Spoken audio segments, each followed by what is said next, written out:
All right, welcome back to another Missouri Organic Toolbox Talk. Today's topic, we're going to go over backup accidents, the causes and contributing factors to those accidents. But before that, we're going to touch on last week's onboarding injuries and accidents. Michael was able to bring on a new Class B CDL driver, Mr. Brian Robinson. Brian started with us last week. He's working closely with fellow driver Kevin Kaufman. Of course, Brian is in the transportation department. He's going to be working closely with Brad Crawford and Dominic Cibrian. Brian comes to us from Superior Pipeline Services, where he was a equipment operator slash driver. And I did get this wrong. Actually, Brian actually has 20 years driving experience. I met Brian last week, and he seems like he's definitely going to be a good fit for Missouri Organic. So if you guys see Brian, definitely introduce yourself, and let's make him feel as welcome as we can. Michael is still looking to fill 4 other positions: one diesel mechanic, one heavy equipment operator, one cashier, and one finance controller. So if you guys know anybody with these skills and think they'd be a good fit with Missouri Organic, definitely reach out to Michael, and Michael will see about setting them up with an interview. And yeah, we'll go from there. So as far as accidents last week, we had 0, which I love that. Awesome job to everyone. I did want to retouch on one accident that we had 2 weeks ago involving some trailer doors getting blown out. Brad and his team were able to repair the doors, so we didn't have to put new ones on there. But we did have labor cost, which was a total of $1,690. And so for the year, that puts us at $3,255.43. If you guys remember, our total from 2025 was $130,438.68. So if we were able to just keep this 2-month average going, that would put us at the end of the year at $19,532.58, which is a huge reduction from last year.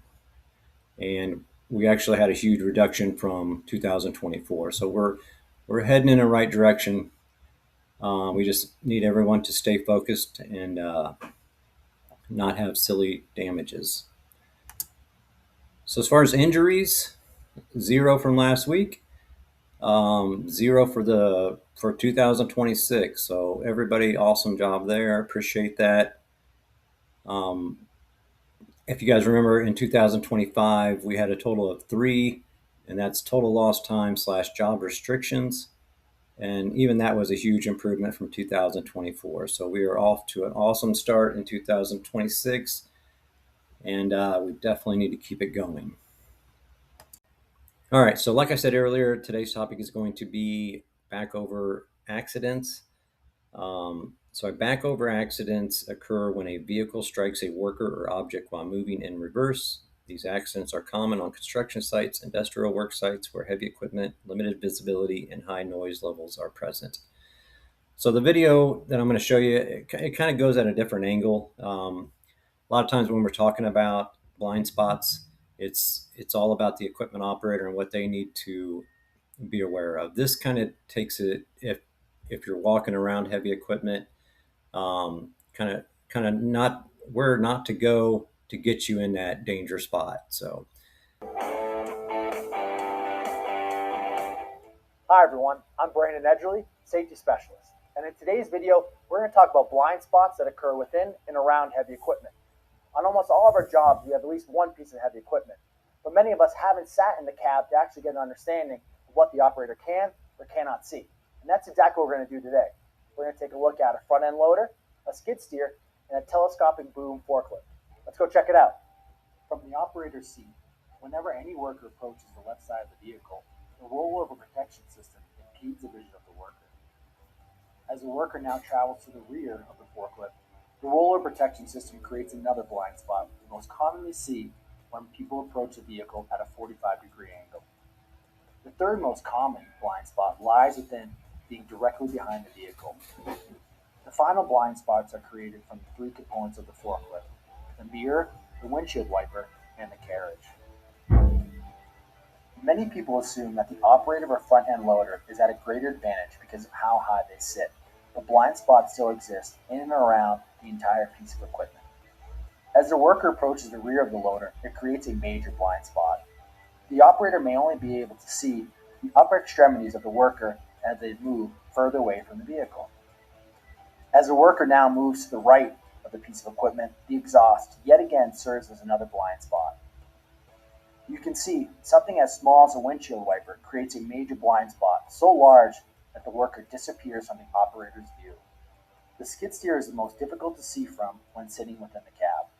Even as the worker approaches the skid steer from the front, the roller protection system and ignition panel is large enough to block the worker entirely.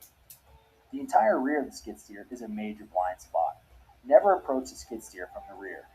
It's difficult for the operator to move around and to turn and see what is behind them. Now that we have a better understanding of blind spots in and around heavy equipment, be sure to always make eye contact with the operator. Offer a physical gesture to ensure that you've been seen. Another best practice when you and your crews are working alongside heavy equipment is to collaborate pre-task plans.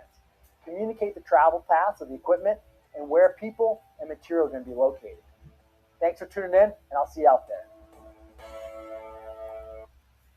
All right, guys, a lot of good information there. And as always, if you guys have any more questions, definitely get with your manager. You can always reach out to me. I hope this was helpful. And I hope everybody has a great week, and we will see you guys next week. Thanks, guys.